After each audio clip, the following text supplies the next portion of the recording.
वो मोटा कीड़ा इस वक्त श्योर पे तब बढ़ रहा था। नहीं नहीं, तुम मुझसे दूर रहो। श्योर उस मोटे कीड़े से डरते हुए कहता।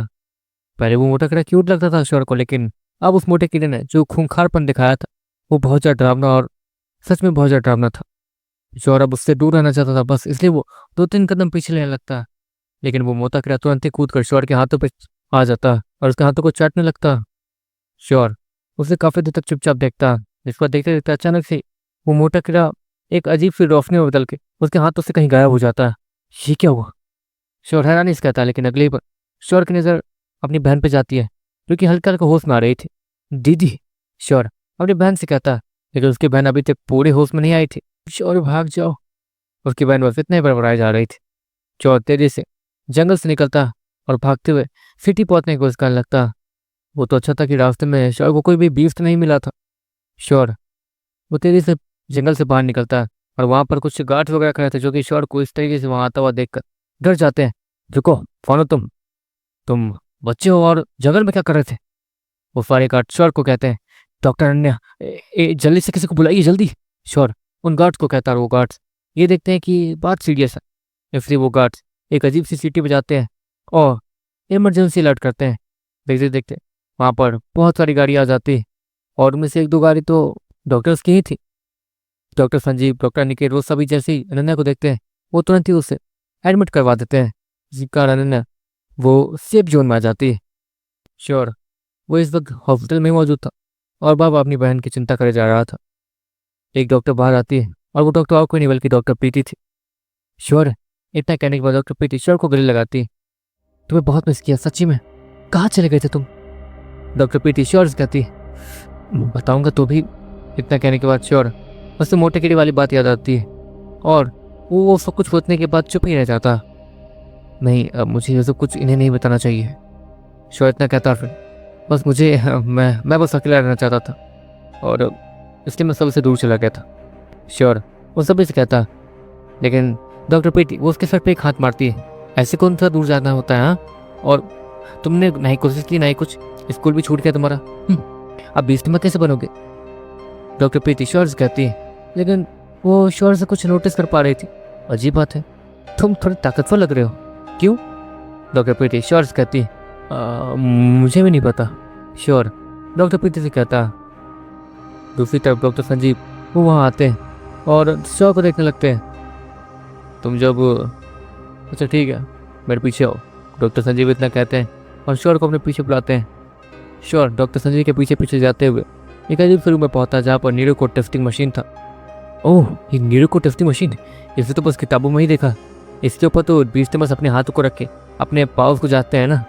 श्योर उन डॉक्टर से कहता, सिर्फ बीस्टमर से नहीं, कोई भी जिसके पास नीरो कोड इसके ऊपर अपना हाथ रख सकते हो। डॉक्टर संजीव श्योर से कहते हैं, हाँ मेरे पास नीरो कोड थोड़ी है, मैं क्या इस पे। इतना कहने के बाद श्योर ऐसी मजाक मजाक में उस नीरो को टेस्टिंग मशीन के ऊपर अपना हाथ रखता। Nero code classic level 2। वहाँ पर ये आवाज़ गूंजती और सभी लोग बहुत ज़्यादा हैरान दिखने लगते हैं। श्योर तुमने नीरो कोड कब जनरेट किया? डॉक्टर प्रीति हैरानी से कहती है और डॉक्टर्स भी वो हैरान दिख रहे थे। मुझे नहीं पता, मैं तो बस अपनी बहन को बचाने के लिए और वहाँ में मेरे साथ। श्योर इतना कहने के बाद काफ़ी सारी चीज़ें और अधूरी अधूरी चीज़ें उन्हें बताता। अच्छा ऐसी बात, जैसे तुम्हारी बहन को वो आने वाला होगा, उसके पास चले जाओ, वो तुम्हें देख के बहुत ज़्यादा खुश होगी। तुम्हारी बहन तुम्हारे बारे में बताया था लेकिन तुम्हें आज तक मैंने देखा नहीं था, आज देख रहा हूँ पहली बार। जाओ अपनी बहन से मिल लो। डॉक्टर संजीव श्योर से कहते हैं और श्योर अपने सर को हाँ मिलाते हुए वापस जाने लगता है। वैसे वो दिव्य पत्थर का क्या हुआ, वो मिला या नहीं? डॉक्टर संजीव वो अनिकेत से कहते हैं, इतने साल हो गए, वो कहाँ मिलेगा अब हमें? जंगल में जब वो काला पेड़ मिला तो हमें लगा कि वो ऑफिस से जुड़ा होगा, इसलिए हम लोग वहाँ गए थे, लेकिन वहाँ भी कुछ नहीं मिला। वो बस सारा हुआ एक पेड़ था जिसके ऊपर बिजली गिरी थी और कुछ नहीं। डॉक्टर निकेत वो डॉक्टर संजीव से कहते हैं। श्योर उनकी बातें हल्के से कान लगा के सुन रहा था और धीरे धीरे जा रहा था। श्योर जब ये देखता है कि डिब्बे पत्थर वाली बात खत्म हो चुकी है तो श्योर वो अपनी बहन वाले कमरे में चला जाता है जहाँ पर उसकी बहन एडमिट थी। श्योर अपनी बहन के पास जाता है और उसके हाथों को अपने हाथ में रखता है। हाँ जल्दी ठीक हो जाओ दीदी, श्योर इस्माइल के साथ कहता है। अगले पल अनन्या की आंखें खुलने लगती और उसकी नज़र श्योर पर जाती। वो कुछ बोलने के हालत में तो नहीं थी, लेकिन श्योर को अपने इतने करीब बैठा हुआ देखकर और उसे दीदी बोलता हुआ देखकर उसकी आंखों से आंसू आ गए थे। ऑफकोर्स वो ये सब सुनने के बाद वो रोने लगी थी ऑलमोस्ट। रोइए मत प्लीज़। वरना मैं चला जाऊंगा यहाँ से। श्योर, जैसे ही ये कहता, अनन्या अपने आंखों के आंसू को पोंछने की कोशिश करने लगती, लेकिन वो उसमें कामयाब नहीं हो रही थी, इसलिए श्योर उसकी मदद कर देता। वो उसकी आंखों की आंसू को पोंछ देता। आज आराम कीजिए, डॉक्टर ने कहा कि आप कल सुबह तक ही कुछ कर पाएंगे, और बोलने की कोशिश मत कीजिएगा। श्योर, अपनी बहन से कहता। इसके बाद देखते थे जब उसकी बहन सो जाती, श्योर अपनी बहन के हाथ को छोड़ता और अपने बहन के लैपटॉप को लेने के बाद वो वहाँ पर बैठता और न्यूरोकोड के बारे में कुछ कुछ जांच पड़ताल करने लगता। श्योर सबसे पहले उस इंटरनेट पे न्यूरोकोड सर्च करता। न्यूरोकोड सर्च करने के बाद श्योर के पास ज़्यादा ऑप्शन तो नहीं आता, लेकिन हाँ, न्यूरोकोड जनरेट करने के बाद कोई भी अपनी न्यूरोकोड के अंदर एक नया बीस्ट जन्म देता। मतलब न्यूरोकोड जनरेट करने के बाद न्यूरोकोड के अंदर एक बीस्ट जन्म लेता। ऐसी बात है, न्यूरोकोड के अंदर बीस्ट जन्म लेता, मतलब मैंने भी जो न्यूरोकोड बनाया उसके अंदर भी एक बीस्ट जन्म लेगा जो कि मेरी बात मानेगा। क्या बात है, श्योर स्माइल के साथ कहता। इसके बाद श्योर दूसरे इंफॉर्मेशन को देखता। अपने न्यूरोकोड में झांकने के लिए अपनी आंखें बंद करो, अपने न्यूरोकोड के बारे में सोचो जो कि तुम्हारे दिल के ठीक नीचे है, और तुम उससे कनेक्ट हो जाओगे और उसके अंदर जो भी है वो देख पाओगे। हाँ, ये कोशिश करके देखता हूँ। श्योर इतना कहने के बाद अपनी आंखें बंद करता और अपने न्यूरोकोड से कनेक्ट करने की कोशिश करता, लेकिन वो उसमें कामयाब नहीं हो रहा था। शिट यार, ये क्या हो रहा है। श्योर इतना कहने के बाद तीसरी इंफॉर्मेशन को देखता, और ये आखिरी इंफॉर्मेशन थी। अपने बीस्ट को बुलाने के लिए अपने न्यूरोकोड डिवाइस का इस्तेमाल करो और अपने बीस्ट को बुलाने के लिए उसके बटन को दबाओ और अपने मन में सोचो कि तुम्हें किस बीस्ट को बुलाना है। उफ, लैपटॉप में ये लिखा हुआ था डिवाइस, लेकिन मेरे पास न्यूरोकोड डिवाइस तो है ही नहीं। और वो मोटा कीड़ा, इससे पहले कि श्योर मोटा कीड़ा का नाम अच्छे से लेता, मोटा कीड़ा अचानक से श्योर के सामने आ जाता और श्योर को देखने लगता। ये क्या, मैं तो बस तुम्हारे बारे में बस सोचा था और तुम मेरे सामने आ भी गए, लेकिन बिना न्यूरोकोड डिवाइस के कैसे। श्योर हैरानी से कहता। एक तो मुझे ये नहीं समझ आ रहा है कि नीरू को में जाने के बाद मैं वापस कैसे आ रहा हूँ। वो मोटा कीड़ा अचानक से बोलना शुरू कर देता। तो ओ तेरे की, तो तुम तो बोल भी सकते हो। श्योर हैरानी से उस मोटे कीड़े से दूर जाते हुए कहता। एक तो तुम बार बार डरते हो। हाँ, तुम्हें मेरी बात उस समय से ही समझ आ रही थी, लेकिन ठीक से समझ नहीं पा रहे थे। जब तुमने नीरू को जनरेट किया तो तुम मेरी बात सुन पा रहे हो। हाँ, ये बहुत अजीब बात है क्योंकि इंसान नॉर्मली ऐसा कर नहीं सकते। तुम एक तरीके से मेरी भाषा समझ पा रहे हो। अब ये क्यों है, कैसे है, मुझे नहीं पता। वो मोटा कीड़ा श्योर से कहता। मुझे तो लगा कि तुम मासूम हो, तुम्हारी आवाज़ सुनकर लग रहा है कि तुम किसी टाइप के डॉन वॉन रहे होगे। श्योर स्माइल के साथ कहता और उस मोटे कीड़े के पास जाके बैठता। वैसे तुम किस टाइप के बीस्ट हो। श्योर उस मोटे कीड़े से कहता। अरे वो छोड़ो, ये जगह कौन सी है, कितनी अजीब जगह है। ना ही जंगल, ना ही डायनासोर, यहाँ तो अजीब मॉन्स्टर रहते हैं, अजीब बीस्ट रहते हैं, बहुत ज़्यादा कमज़ोर। छूते ही मार दिया उस बीस्ट को तो। वो मोटा कीड़ा श्योर से कहता। हाँ, मुझे भी इसके बारे में ठीक से भी कुछ पता नहीं है, वैसे अभी मुझे पता लगाना होगा, लेकिन हाँ, मैं अपने नीलकोड में, मतलब तुम क्या मेरे नीलकोड के अंदर थे। श्योर उस मोटे कीड़े से कहता। हाँ, मैं नीलकोड के अंदर था। तुम्हारे नीलकोड में एक प्यारी सी लड़की भी है, तुम चाहो तो उसे देख सकते हो। हाँ, नीलकोड से कनेक्ट करना तुम्हें खुद सीखना होगा, अब उसमें मैं कुछ नहीं कर सकता हूँ। इतना कहने के बाद वो मोटा कीड़ा तुरंत ही वहाँ से गायब हो जाता। अरे, पर मैं तो तुम्हें गायब मतलब जाने के लिए कहा ही नहीं, तो तुम अचानक से खुद कैसे चले गए। श्योर मोटे कीड़े से कहता। मोटा कीड़ा श्योर की बिना बात माने और बिना सोचे बाहर आ जाता। पता नहीं तुम्हारा नीलकोड है या क्या, मैं अपने मन से सारी चीज़ें कर पा रहा हूँ। वैसे अच्छा ही है, तुम्हारे साथ रहूँगा तो मज़ा ही आएगा, कम से कम मैं अपनी मन की चीज़ें तो कर पाऊंगा। वरना नीलकोड तो जेल जैसा होता है किसी भी बीस्ट के लिए। अगर मैं तुम्हारे साथ फ्रीडम के साथ रह सकता हूँ तो हाँ, मैं तुम्हें जान से नहीं मारूंगा। वो मोटा कीड़ा श्योर को धमकी देते हुए कहता, और श्योर वो बस थूक की घोट पी के रह जाता। अच्छा ठीक है बाबा, ठीक है, लेकिन हाँ सभी के सामने बताना। श्योर वो मोटे कीड़े से कहता। देखते देखते मोटा कीड़ा वो श्योर के नीलकोड में चला जाता। मतलब अब नीलकोड से कनेक्शन बनाना सीखना है मुझे। श्योर इतना कहने के बाद वहीं आंखें बंद करके बैठ जाता और अपने दिल को धड़कता हुआ महसूस करता। और दिल के ठीक नीचे जब श्योर अपने नीलकोड को महसूस करता, अगले पल श्योर के सामने बहुत ज़्यादा रोशनी दिखनी शुरू हो जाती है। और श्योर जैसे ही अपनी आंखों को खोलता, श्योर को अपने सामने बहुत ज़्यादा रोशनी दिखती है। और वो एक बॉक्स जैसा रूम था जो कि बहुत ज़्यादा बड़ा था और कमाल का लग रहा था। श्योर को वहाँ मोटा कीड़ा भी दिखता जो कि बीच में मौजूद एक रोशनी के साथ खेल रहा था। हे, तुम यहाँ पर हो। श्योर मोटे कीड़े से कहता। तो तुम जुड़ गए अपने नीलकोड से। हाँ अच्छा ही है, ये देखो, ये शायद तुम्हारी बीस्ट है, वो प्यारी सी बच्ची। इतना कहने के बाद वो मोटा कीड़ा उस रोशनी के साथ खेलने लगता और उस रोशनी के भी दो हाथ थे जो कि लगातार मोटे कीड़े के साथ खेले जा रहे थे। श्योर जैसे ही उस रोशनी की तरफ अपना हाथ बढ़ाता, वैसे ही वो रोशनी वो अपने हाथों को श्योर के हाथों पर जोर से मारती है। ये क्या। श्योर हैरानी से कहता। लगता है ये तुम्हें पसंद नहीं करती है। वो मोटा कीड़ा श्योर से कहता। और तुम्हें कैसे पता कि ये लड़की है। श्योर मोटे कीड़े से कहता। मैं बीस्ट हूँ और बीस्ट को नहीं पहचानूंगा, ऐसा हो ही नहीं सकता है। वो मोटा रत्न कहता, वैसे इसके जन्म लेने में कुछ समय तो अभी लगेगा। अभी ये तैयारी हो रही है, ना इसकी बॉडी है ना ही कुछ, इसके हर एक चीज़ को बनने में भी समय लगेगा। ऐसे लड़के तुम तो बहुत ज़्यादा कमज़ोर हो, तुम्हें ऐसे ही किसी की मदद नहीं करनी चाहिए। वो मोटा क्रैशोर्स कहता, लेकिन तुम्हारी मदद नहीं करता तो तुम मारे जाते। श्योर, मोटे क्रैश कहता, अरे अपनी मौत की मदद कौन करता है पागल, अगर मेरा मूड खराब होता मैं तुम्हें खा लेता तो। वो मोटा क्रैशोर्स कहता, नहीं खाया तो नहीं ना, जो होता है अच्छे के लिए होता है। श्योर, मोटे क्रैश कहता, हाँ हाँ ठीक है, ये इंसानी मुहावरे मुझे मत सुनाओ, जाओ और ये सीखो कि अपने आप को ताकतवर कैसे बनाओगे, क्योंकि मुझे इंसान के बारे में ज़्यादा नहीं पता है।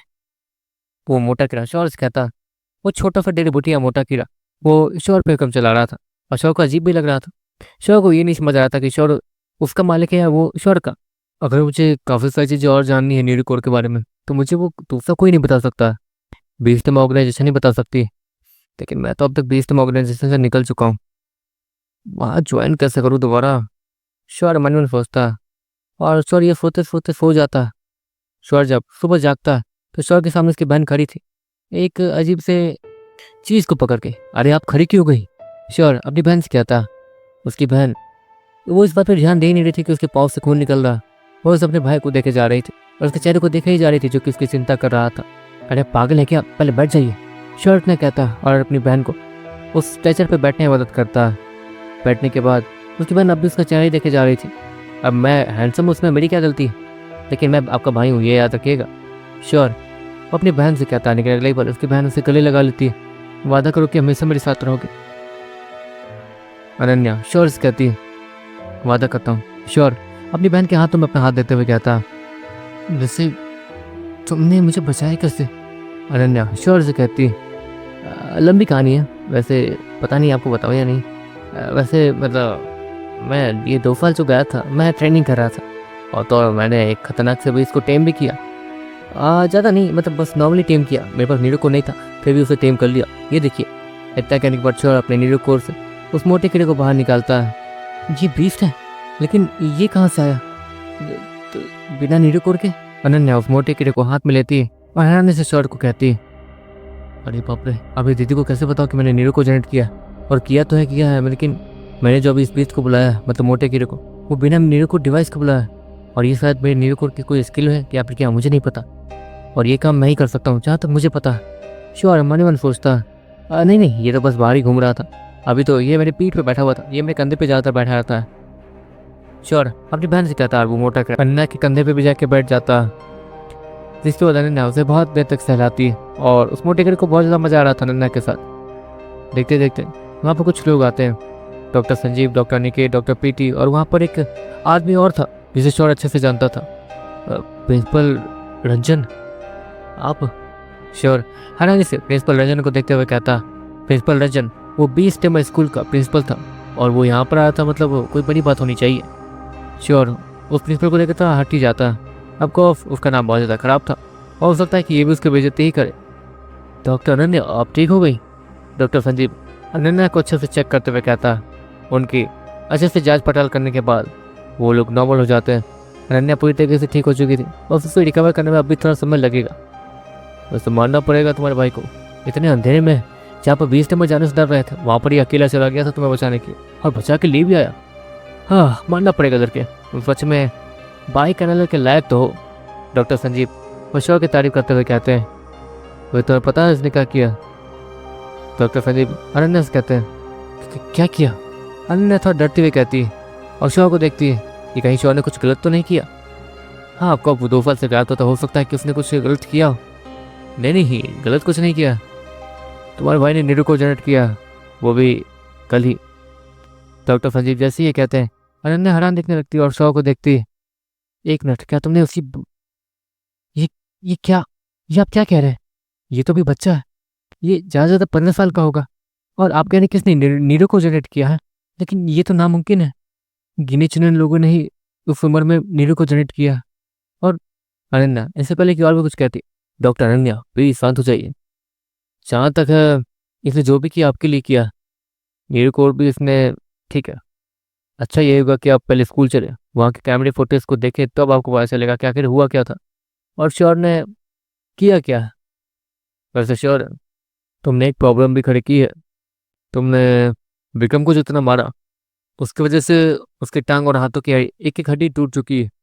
और डॉक्टर्स उसे जोड़ने की पूरी कोशिश कर रहे हैं, लेकिन हाँ, वो लोग उसमें नाकामयाब हो रहे हैं। उसके सर से बहुत ज़्यादा खून बह चुका है। एक तरीके से वो मौत के मुंह के बहुत ज़्यादा करीब है। उसका बाप बहुत ज़्यादा गुस्से में है। मतलब उसका बाप जो डॉन है, वो बहुत ज़्यादा गुस्से में है। तो तुम्हें संभल के रहना होगा श्योर। डॉक्टर संजीव अपने पर वो श्योर से कहते हैं। और श्योर अपने सर को हाँ मिलाता है। वैसे मैंने गलती क्या किया? वो मुझे तंग कर रहे थे और मैंने उन्हें मारा, बस। श्योर। वो प्रिंसिपल और वो फिर डॉक्टर संजीव से कहता, "हम्म, ये तुम्हारे नज़र में अच्छा है, लेकिन उस डॉन के नहीं। वो अपने बेटे से बहुत प्यार करता है श्योर, इसलिए वो तुम्हें इतनी आसानी से तो नहीं छोड़ेगा।" जिसके बाद देखते देखते सभी लोग तैयार होने लगते हैं, ताकि वो लोग डॉक्टर अनन्या के साथ स्कूल जा सके और वहाँ पर लाइव फुटेज देख सके कि वहाँ पर आखिर हुआ क्या था उस कैमरे रिकॉर्डिंग में। शोर ने कैसे नीर को जनरेट किया और वहाँ क्या क्या हुआ था। डॉक्टर अनन्या भी वो थोड़ा एक्साइटेड दिख रही थी। उसके भाई ने नीरू को जनरेट किया था, जो कि उस उम्र में काफ़ी ज़्यादा कम लोग कर पाते हैं। श्योर, तुमने कैसे बताऊँ, तुमने सच में आज पापा होते तो बहुत ज़्यादा खुश होते। अनन्या श्योर से कहती है, और उसकी आंखों से अब भी आंसू निकल रहे थे।